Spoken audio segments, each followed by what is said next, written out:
Assalamualaikum warahmatullahi wabarakatuh dan selamat kembali ke Apa Cerita Podcast bersama saya Anwar, saya Izzat dan saya Wan Pendang. Dan selamat kembali ke episod 200++. Sebab tak ingat.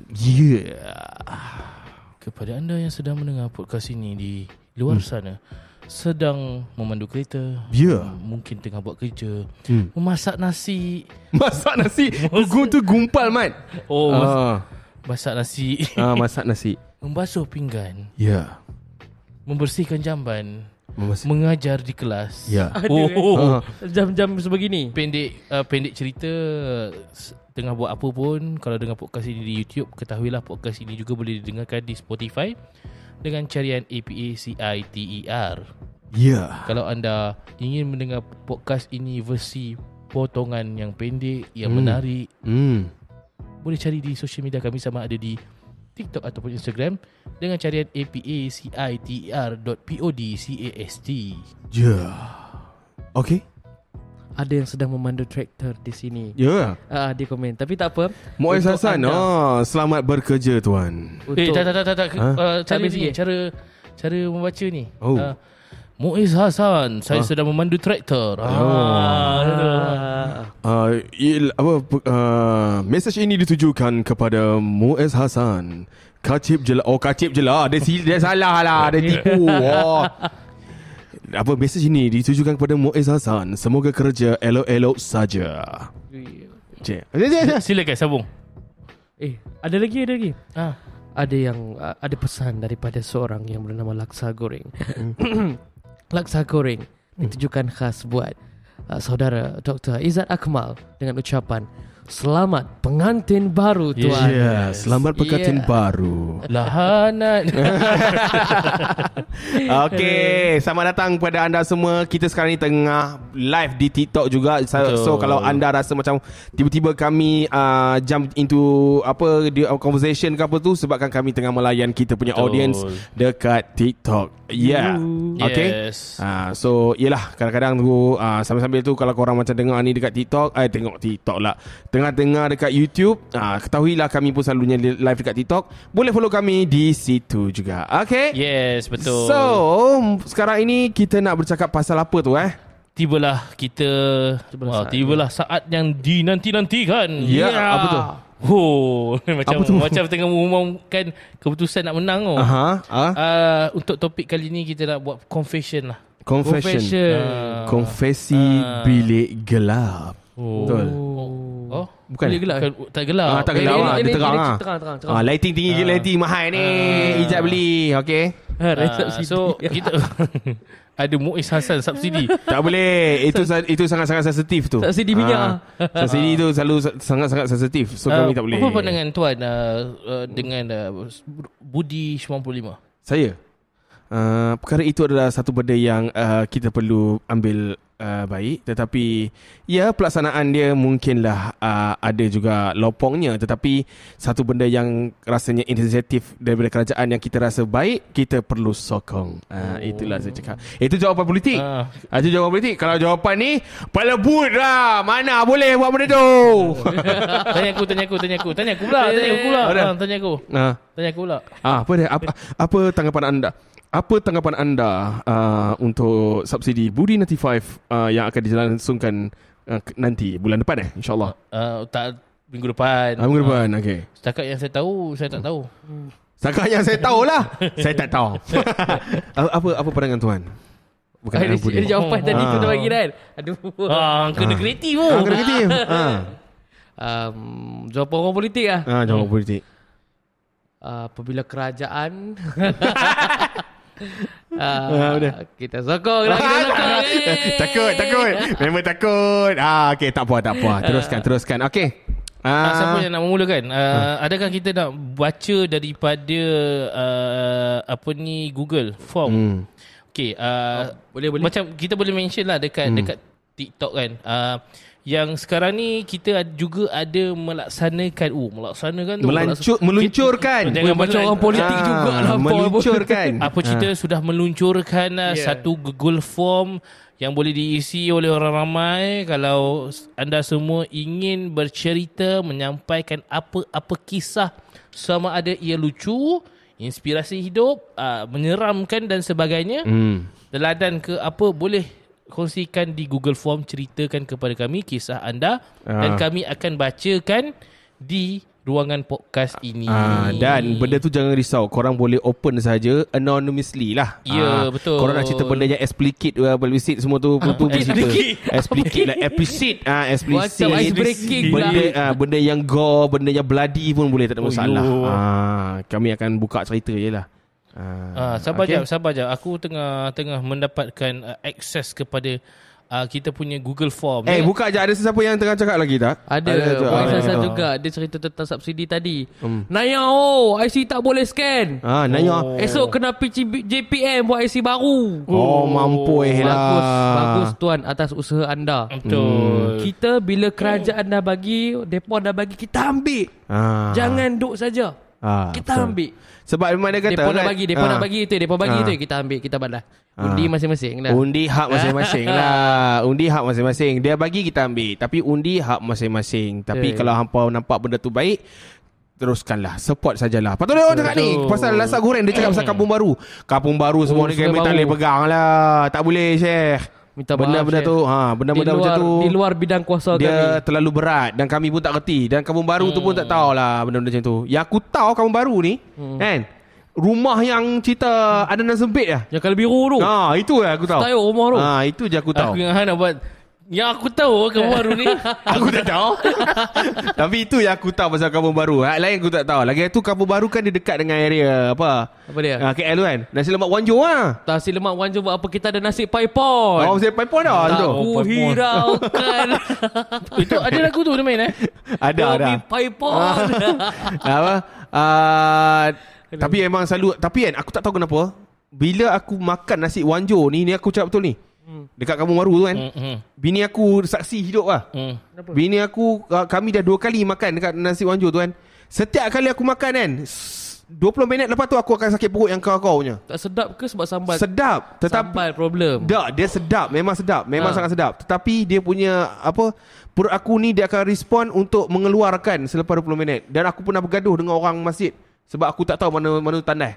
Aku sakit perut, duduk pegang dia. Pakcik, mana pakcik? Tandai mana pakcik? Yang saya tahu, saya tak tahu. Dia duduk cakap, sana adik. Aku duduk sana tak ada, sini tak ada. Lain kali aku, pakcik mana pakcik nak keluar ni? Ada lah bergaduh macam tu lah. Okay. Hang baca lah. Hang punya suara paling sedap. Mantap. Hang punya suara bass lah, bass. Okay. Bacakan. Kongsikan kita. Hang kena mention yang kita dapat daripada Google Form. Okay. Kita dapatkan ini daripada Google Form. Kongsi cerita kisah hidup. Sekali lagi bagi tahu orang kalau ada cerita juga nak cerita. Kalau anda ada benda yang kau nak ceritakan berkenaan dengan anda punya kehidupan ke, apa benda lah, kisah hidup ke, lucu ke, seram ke, korang boleh isikan di Google Form di social media bio kami. Okay, now kita akan bercerita, kita akan kongsi cerita kisah hidup seorang yang bernama Wan. Tetapi dia nama bukan nama betul lah. Wan. Okay, bagi lagu sikit. Nak lagu apa? Lagu cerita lagu sedih sikit Dia kisah hidup. Mungkin ada lagu yang motivation sikit. Mari bagi sikit. Ada. Lagu ini ditujukan kepada macam tu. Lomo. Okey. Saya dari keluarga yang kuat pegangan agama. Sama ada sebelah mak atau ayah, atuk dan nenek, dua-dua memang pakar agama. Saya sangat syukur dan lahir terdidik oleh orang keluarga yang pendiriannya jelas dalam tujuan hidup. Sampailah satu masa keluarga saja, mak ayah dan adik-adik, ditimpa ujian. Keluarga kami tidak bersependapat dalam satu hal. Hal itu tidaklah besar. Hanya mengenai pendapat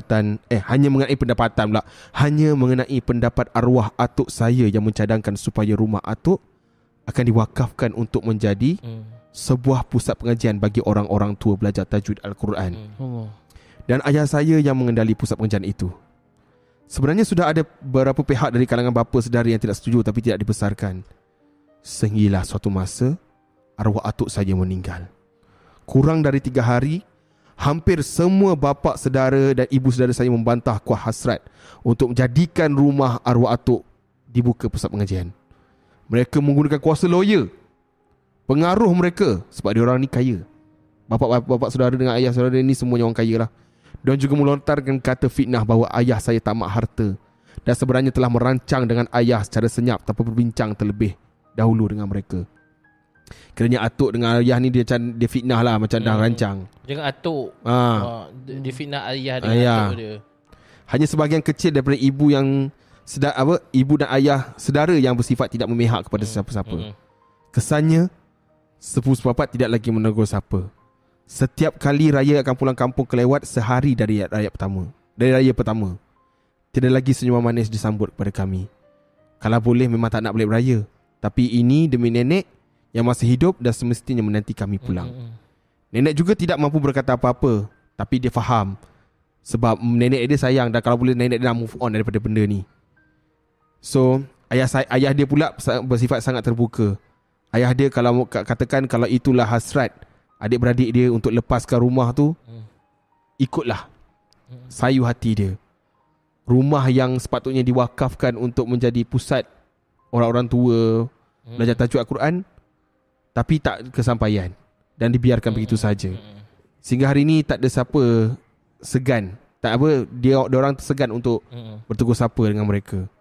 Ayah dia selalu berpesan sentiasa berbuat baik dengan ahli keluarga yang lain, sentiasa bersalaman dan jangan berpusam muka. Bergaullah, itu ujian sahaja, dan itu juga ujian daripada mereka. Sekian. Dan ini juga benda yang kita boleh conclude, sekuat mana, seutuh mana, sebaik mana pun hubungan korang dengan keluarga kan, keluarga besar lah, dia punya spesifik dia. Bila times bercakap pasal harta, memang akan jadi isu. Betul tak? Setuju. Kalau macam adik-beradik ke apa semua tu kan, kalau cakap pasal harta memang selalunya memang akan jadi satu benda yang besar lah. Bermasa muka, orang cakap kita tak adil, orang-orang cakap belakang. Betul tak? So aku doakan kepada orang yang ada tengah menimpa benda tu, sayanglah. Sebab kematian arwah atuk dia tu adalah menyebab membawa kepada keluarga makin jauh pula. Betul. Sedangkan selalunya kalau kematian ni patutnya menyebabkan dia orang lagi dekat kan, dan lebih akrab. Tetapi itulah, betul lah tu apa benda yang ayah dia cakap, ujian untuk mereka dan ujian untuk keluarga kita juga. Saya doakan anda diberikan kelapangan hidup dan juga insya-Allah satu hari nanti kedua-duanya akan dapat closure lah. Betul, insya-Allah. Okay, insya-Allah, amin ya rabbal alamin. Next story. Han janganlah tukar macam tu. Tunggu je. Next story. Ya kan? Okay. Next story. Okay. Ada warna ada cerita. Tapi ni seram. Okay, boleh, tak ada hal.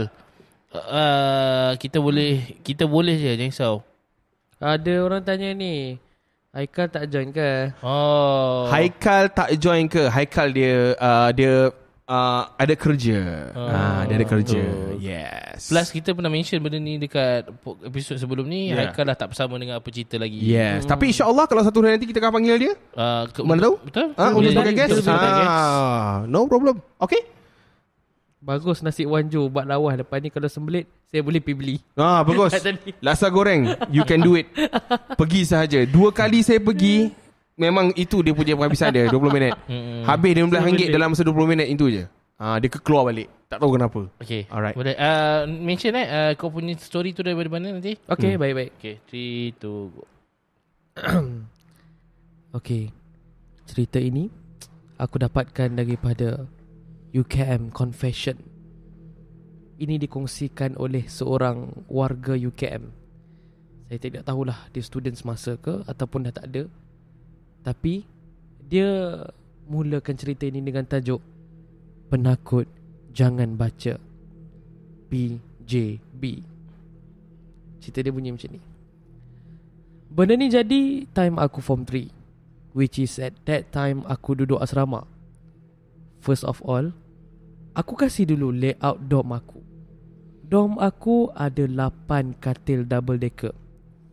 Masuk dari pintu dom, ada 4 katil kiri dan 4 katil kanan. Dan semua katil menghadap dan menghala ke tengah. Belakang dom pula, So maksudnya di tengah straight itu. Okay. belakang dom pula ada tingkap. And member aku punya katil belah kiri belakang sekali tepi tingkap. Boleh bayangkan macam kan? Belah kiri belakang sekali kan. Ada satu malam tu, malam weekend. Biasalah kita orang lelaki-lelaki ni lepak makan Maggi sampai lewat malam. Lepas tu tidur ramai-ramai sekali. Time tu ada 3 orang member aku. So time nak tidur dalam pukul 2 macam tu, kita orang rapatkan katil-katil. Rapatkan 2 katil, which is katil member aku dengan katil sebelah. Sebab katil tu kosong and nak bagi luas sikit kita orang bertiga kan. So position tidur kita orang kaki kat katil kosong tu and atas kepala kita orang dekat tingkap. Macam tu lah. Aku time tu tidur betul-betul kat tengah di antara member dia ni. Sebab dia orang bertiga je waktu tu. Aku ni bila tidur senang nak terjaga tengah malam. So nak dijadikan cerita, time pukul 3 pagi macam tu, aku terbangun sebab terdengar bunyi orang mendengus macam marah. Buat sikit bunyi tu.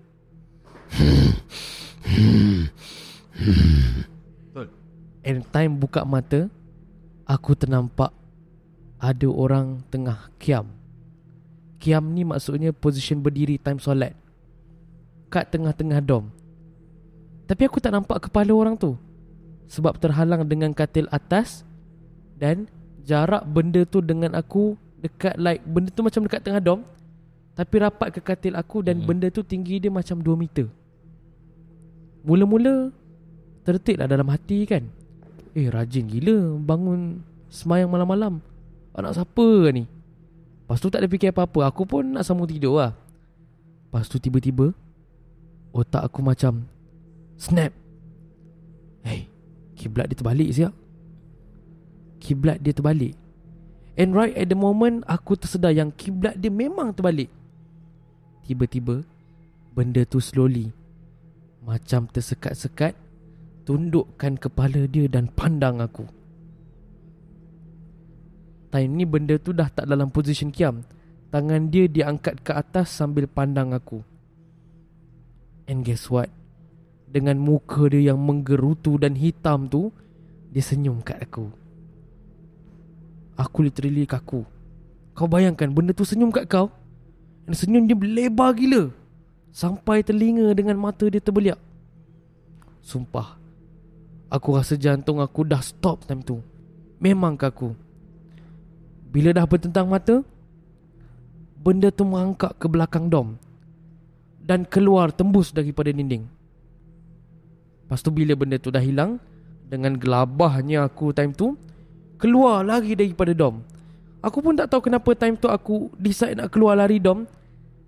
Tapi yelah, dom aku tu. Padahal kalau aku keluar lagi seram, sebab aku akan tidur seorang. Tamat. Itu je. Aduh. Tu je cerita seram dia. Tapi dia macam ni. Kenapa bila something happen ataupun benda yang menyeramkan happen kan, kita tend to nak escape tu kan ke tempat yang lagi menakutkan. Macam kau itu, kau nak cerita yang kau aku lari masuk dalam kereta. Lagi scary. Sebenarnya benda tu dah lah dekat luar kan. Dekat parking pula tu. Aku tak tahu kenapa. Tapi itu adalah satu benda yang biasa ataupun asalkan boleh dekat situ. Sebab dalam minda kita benda tu tengah dekat situ. Faham? Jangan duduk situ. Cari tempat lain. Itu yang dia rasa lah kot. Dia sampai keluar tu. Dia tak tahu kalau kat keluar tu tiba kat hallway tu ke apa ke. Mampus. Gila. Tapi benda tu apa sebenarnya rasanya? Kalau kau rasa lah, kalau kau mungkin boleh. Benda apa? Benda tadi dia cerita tu. Dan benda apa tu sebabkan benda tu marah? Kadang-kadang benda tu dia nak mengusik je. Tempat dia pun. Betul. Kalau dia menjelma macam manusia biasa pun, kita anggap dia makhluk juga kan. So aku tak rasa benda tu nak apa-apakan diorang. cuma usik. Benda tu biasa. Biasalah. Kita semua pernah duduk asrama kan. So kita pun tahu benda-benda macam ni pun kita ada experience. Benda ni macam berlaku indirectly ataupun tidak. Tapi nak tak nak, tipulah kalau siapa yang pernah duduk asrama tak pernah rasa benda-benda macam ni. Mesti sekali seumur hidup dia akan rasa. Tak semestinya dia perlu nampak benda tu, tapi dia perlu rasa. Sebab makhluk-makhluk halus ataupun perkara-perkara sam'iyat ni, ustaz aku kata kita memang tak nampak dia. Kita anggap dia satu benda yang sama macam angin. Kita boleh rasa kan, tapi kita tak nampak. Macam tu lah benda tu. Tu je. Aku doakan supaya tak adalah ada siapa yang mendapat pengalaman macam tu lagi. Dan kalau aku, masa dia cerita tadi tu, aku boleh bayangkan pergerakan benda tu macam mana. Kau bayangkan Yo. Kau memang jenis imagine tu. Sebab tu lah masa Cik Mat tu tak boleh. Back balik pada cerita tu. Cik Mat episod lepas lah. Jangan libatkan. Ya, memang tak boleh. Okay. Confession yang nombor 3 adalah tema apa? Tema dia adalah kisah hidup. Kisah hidup balik. Kita buka lagu yang sedih sikit, lagu Rocky Balboa ke? Tapi dia kisah hidup yang macam agak Copyright ini. bukannya inspirasi ke apa. Faham kan? Dia lebih kepada confession. Okay. Aku rasa tak ada lagu yang sesuai lah. Okay. Buka lagu Bluey lah, Bluey. Apa tu? Tak ada. Tajung ngarut je. Lagi? Sekejap, aku tengah mencari. Aku rasa tak ada lagu yang sesuai. Lagu motivation macam bunyi-bunyi burung-burung tak ada?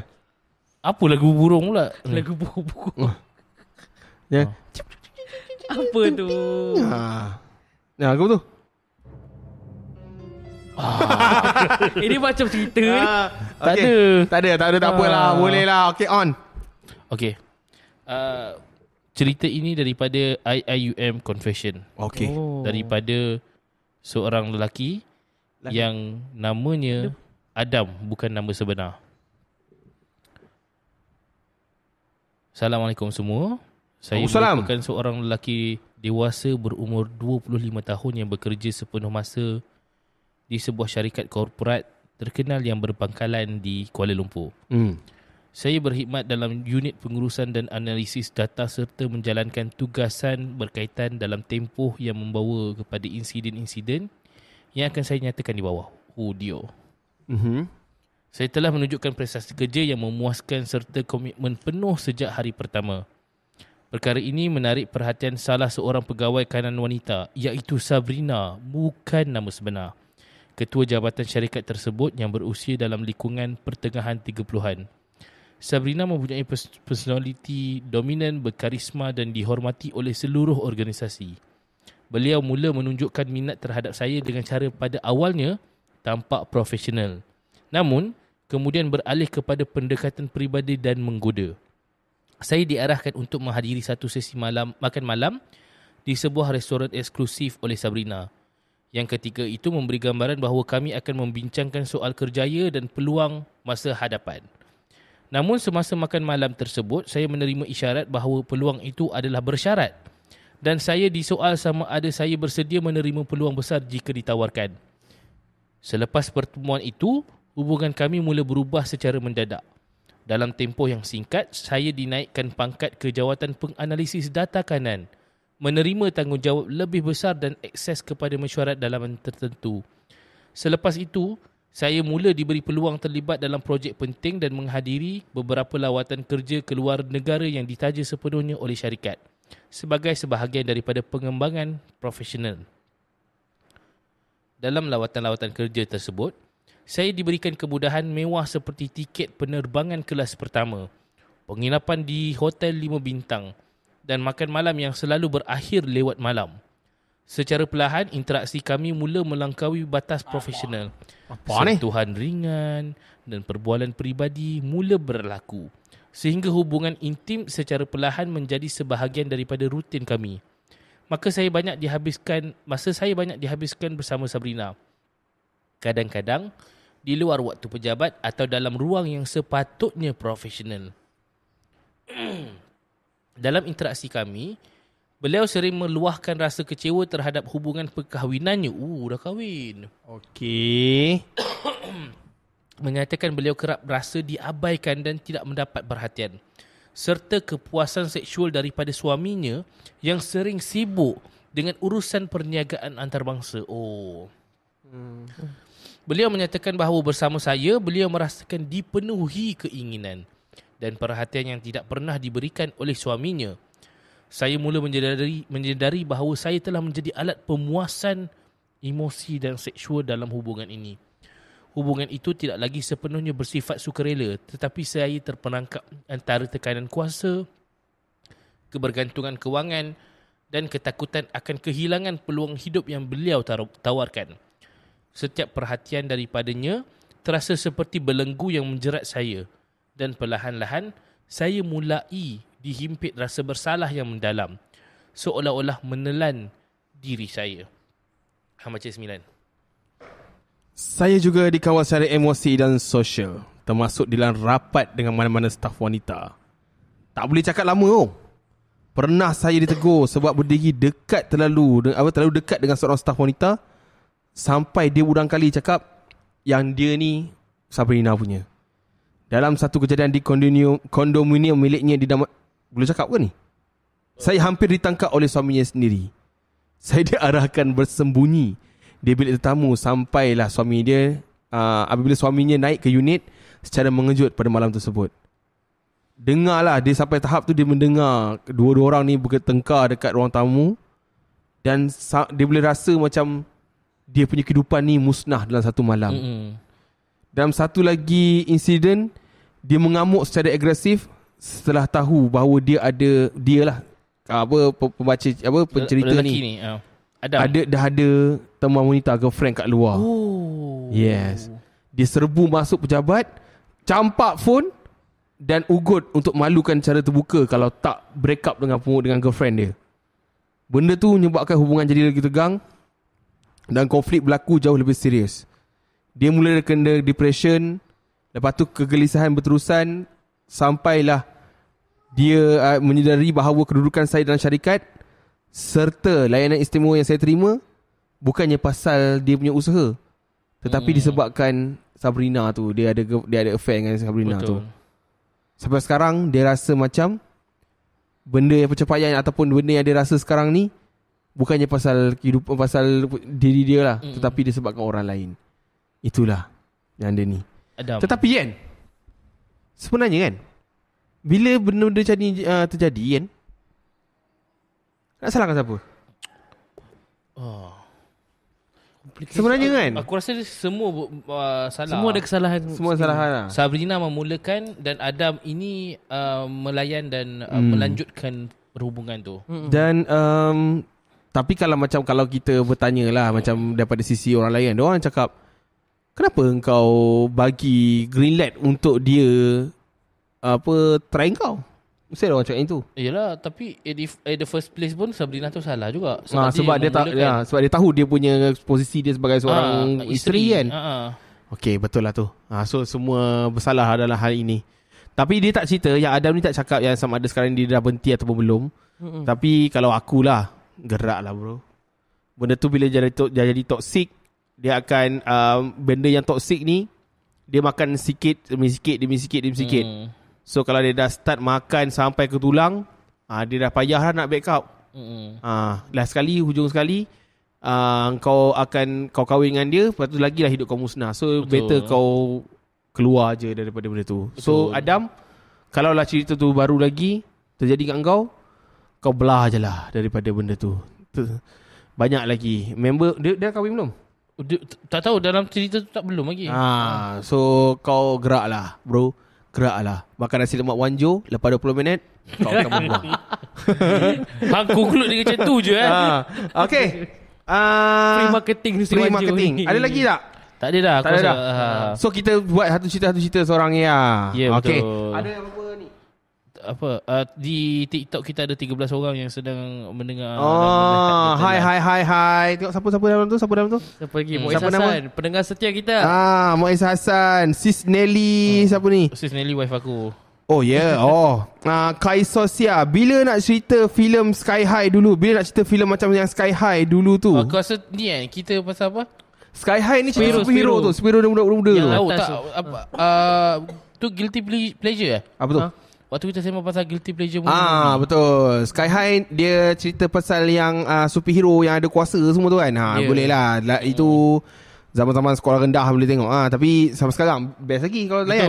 Betul. Muhammad Syafiq Nur Hisham, rindu nak dengar cerita childhood ataupun teori mengarut korang macam korang sembang dulu. InsyaAllah nanti kita boleh sembang lagi lah. Banyak lagi teori-teori yang kita boleh sembang. Macam teori peta geras. Teori pun okey. Itu apa? Itu matematik. Kau jangan cakap pasal algebra.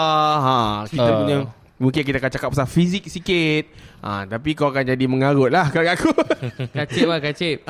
Kacip lah. So kalau tadi lepas tu yang Muiz Hasan cakap berat nidam. Berat. Tapi Adam ni dah merasa lah. Itu je dia cakap. Sian Adam. Hang merasa tu. Dia dah rasa lah. Tapi sakit lah dia.